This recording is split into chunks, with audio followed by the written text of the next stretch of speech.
So hi all, we've got a series of 3 videos we're going to show today. The first one is a penguin rescue we did. So penguins, there's been a thing around the Hauraki Gulf where a lot of penguins have been found starving over the last few years. So we're going to show you a little clip where we found a starving penguin and we took it round to the penguin rescue lady.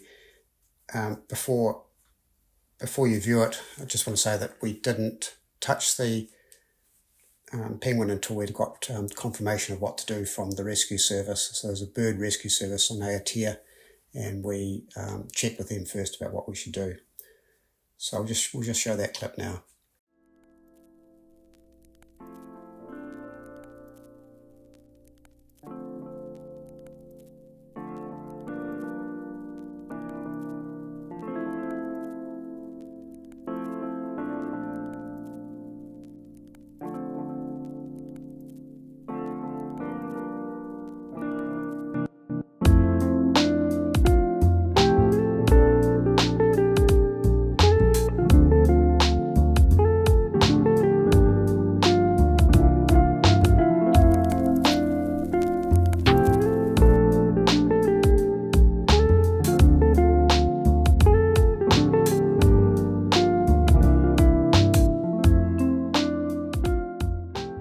So can you please just tell me who you are, what you do, and... Okay, I'm Karen and I'm bird rescue on the island. I have been for about 21 years, and I care a lot about our native bird species, so I like to look after them wherever I can.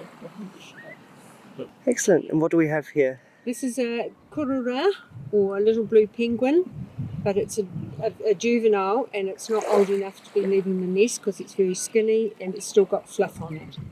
So it's not safe for it to go in the water. So something's happened to the parents, or they can't find enough food, or there's 2 of them and this is the smallest.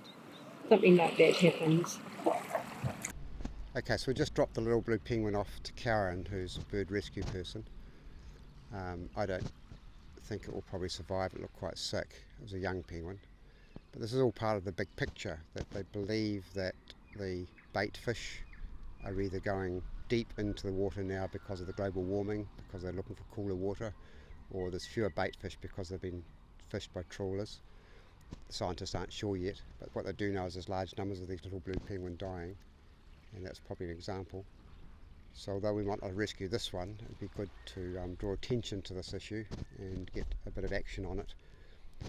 One of the ways really probably of doing something about it in the short term is to have big sea reserves. This is all part of this 30-30 campaign, worldwide campaign, to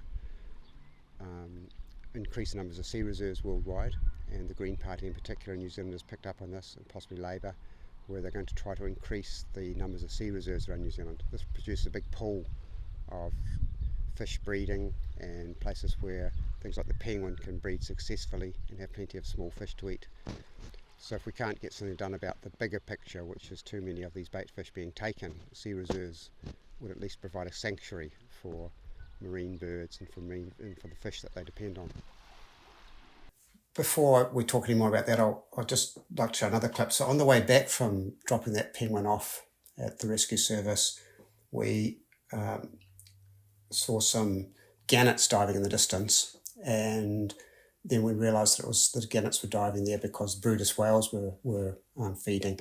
These Brutus whales come to this, bring little bait fish to the surface, and what you'll see is the feeding thing where they're actually catching these little bait fish. There's only about 130 of these around the Hauraki Gulf, and they're locally quite rare, quite endangered. So I'll just show you that clip.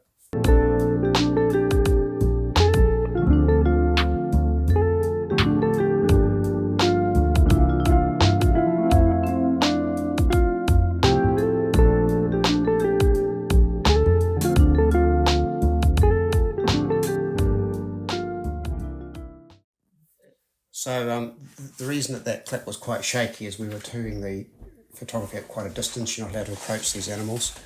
The last clip is also related. It's related by the connection with the bait fish. So these bait fish are also utilised by petrels and other feeding birds. Black petrel nest on Great Barrier Island, Little Barrier Island. It's the only place in the world they nest. And again, these are an endangered species. They spend their summers in New Zealand feeding and breeding, and then they go to South America or Central America for the rest of the year. So again, we didn't approach these birds. We're on a viewing platform. You can see us sitting on a viewing platform, and the birds are coming in at night. So strangely, these birds do the crossover between the breeding pairs. They come in at night and do the exchange, the feeding during the daytime. So I'll just show that clip.